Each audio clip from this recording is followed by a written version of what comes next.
আমি প্রবাসী বহু লোকরে বলছি, বুকে জড়াইয়া বেটা এমন বিদেশ কইরো না।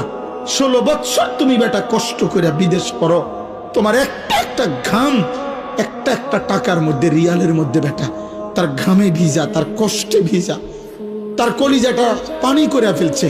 আজকে 18 বছর 20 বছর বিদেশে থাকে, একবেলা খানা দেই না কেউ নাই, এক গ্লাস পানি আগায় দেওয়ার মতো কেউ নাই, একটা জামা ধুইয়া দেওয়ার মতো কেউ নাই, একটা ভালোবাসবে একটা বিবি নাই, বাচ্চা নাই, কেউ নাই।